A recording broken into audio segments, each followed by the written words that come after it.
Craze వచ్చిన వాళ్ళు ప్రతి ఒక్కళ్ళు పార్టీ పెట్టేస్తే ఇంకా రాజకీయం మీద ఇంట్రెస్ట్ పోద్ది. రాజకీయంలోకి ఎవరన్నా వెళ్ళాలి అనుకున్నా కూడా ఆ థాట్ రాదు ఎవరికి. అంటే ఎన్టీఆర్ పెట్టిండు, ఎన్టీఆర్ తర్వాత ఇంకా ఇంకా ఆంధ్రప్రదేశ్ మంచి చేయాలని పవన్ కళ్యాణ్ పెట్టిండు. మరి ఇతను కూడా వీళ్ళకంటే మంచి చేయాలని పెట్టాలనుకుంటాడు కదా పార్టీ. అదేదో పవన్ కళ్యాణ్ గారికి సపోర్ట్గా చేస్తూ ఉంటే కొంచెం బాగుంటుంది కదా. ఆయన కూడా ఆల్రెడీ ఉన్నారు, ఆయనకే సపోర్టింగ్గా ఉండి ఇది చేయి అది చేయి లేకపోతే ఇలా చేద్దాం అలా చేద్దాం అని కొంచెం సలహాలు ఇస్తే కొంచెం బెటర్ అనుకుంటున్నాను. నేను పార్టీ విషయానికి వస్తే పార్టీ వద్దనుకుంటున్నాను నేను. ఎవరికి ఆలోచనలు వాళ్ళకు ఉంటాయి కదా. ఇంకా హైదరాబాద్ లాంటి నగరాన్ని అభివృద్ధి చేసి అలాగే ఉద్యోగాలు ఇద్దామని అల్లు అర్జున్ మైండ్లో ఏముందో. హైదరాబాద్ ఏం చేస్తావు ఇంకా అభివృద్ధి నువ్వు? అంటే హైదరాబాద్ లాంటి సిటీని ఆంధ్రప్రదేశ్లో సృష్టించడానికి ఆల్రెడీ పవన్ కళ్యాణ్ గారు సృష్టిస్తున్నారు కదా. ఎందుకంటే ఒక రాజకీయంలో ఇప్పుడు దాకా పవన్ కళ్యాణ్ లాంటి ఒక వ్యక్తిని నేను చూడాల. ఎందుకంటే ఒక షిప్ను ఆపాడు, రీసెంట్గా చూసుకున్నాం మనం.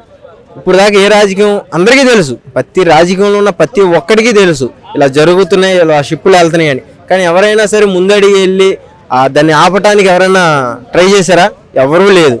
కానీ పవన్ కళ్యాణ్ గారు సింగిల్ మ్యాన్ కింగ్ అంతే ఇంకా రాజకీయంలో. అది చిరంజీవి బ్లడ్ బ్యాంక్ అంటే చాలా ఫేమస్, అలాంటి బ్లడ్ బ్యాంక్ కూడా అల్లు అర్జున్ స్టార్ట్ చేస్తున్నారు అంటున్నారు. చేస్తే బాగుంటుందా? ఇది పార్టీ గురించే స్టార్ట్ చేస్తుందా? దీనికి పార్టీకి సంబంధం లేదు. సో అదంటే ఒక మంచితనం కాబట్టి ముందడుగుతూ వేస్తున్నారు. So okay, good. ఎందుకంటే Chiranjeevi blood bank, so Allu Arjun blood bank పేర్లు మారుతాయి అంతే, వర్క్ మాత్రం ఒకటే. సో అట్లా సేవా కార్యక్రమాలు కూడా సేమ్ మెగా ఫ్యామిలీ లాగానే చేద్దామని డిసైడ్ అయిందంట. మంచిదే కదా. ఇప్పుడు మనిషికి సాయం చేద్దామన్న థాట్ వచ్చింది అంటే చాలు. అంటే పైన దేవుడే మనకు సాయం చేయడు, మనుషులుగా సాయం చేసుకోవాలి. కాబట్టి ఒక మనిషిగా ఆయన ఒక హీరోగా డబ్బు వస్తుంది కాబట్టి డబ్బు సంపాదిస్తున్నాడు కదా, ఆ డబ్బులు ఆయనకి కాకుండా జనాలకు కూడా ఉపయోగపడాలి అన్న థాట్ వచ్చింది. So it's great. సో అట్లా అలాగే ఇప్పుడు పాన్ ఇండియా లెవెల్కి వెళ్ళిపోయాడు, 300 కోట్లు తీసుకుంటుండు. నెక్స్ట్ సినిమాలో కూడా అంతా అన్ని కోట్లు తీసుకుంటే ఎలా ఉంటుంది బడ్జెట్ కానీ సినిమా టికెట్ రేట్స్ కానీ? ఇచ్చేవాడు ఉంటే తీసుకునేవాడు కంపల్సరీ ఉంటాడు. నువ్వు ఇవ్వటం తక్కువ ఇచ్చావు అనుకో, ఆటోమేటిక్గా ఆయన చేస్తాడు కదా. నువ్వు ఇస్తా ఉంటే ఆయన చేస్తూ ఉంటాడు, తప్పే ఉంది. అది నిన్నటికి చూస్తే అసలు తక్కువ టైంలో 1000 కోట్లు వచ్చాయి. అసలు దంగల్ రికార్డు బ్రేక్ చేస్తుందా సినిమా? ఏమో చెప్పలేము. చూసేవాళ్ళు రోజు రోజుకి పెరుగుతూ ఉన్నారు కాబట్టి ఇంకా బ్రేక్ చేయొచ్చేమో. అది మరి సినిమా రేట్స్ టికెట్స్ ఎక్కువ రేట్స్ ఉన్నా అసలు పబ్లిక్ మొత్తం హౌస్ఫుల్ అవుతుంది.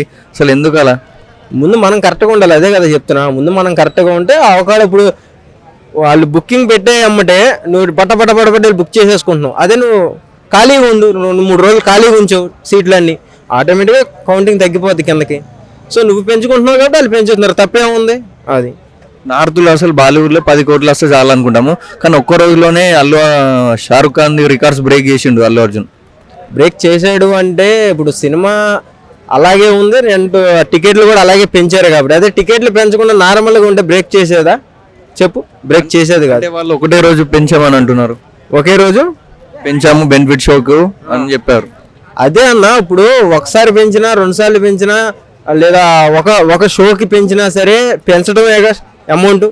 ఇప్పుడు 10 రూపాయలు ఎవరన్నా అడిగితే ఇస్తారా నీకు? ఇక్కడ ఎవరినైనా 10 రూపాయలు అడుగు నువ్వు, నా ముందు ఎవడు ఇవ్వడు, ఉన్నా ఇవ్వడు, లేవని చెప్తాడు. అలాంటిది ఒక సినిమాకి ఒక షోకి నువ్వు 300, 400, 500 టికెట్ పెంచావంటే ఒక షోకి ఒక మనిషికి 100 మంది వెళ్తే ఎంత అయ్యిద్ది చెప్పు? సో అట్లా పెరిగింది.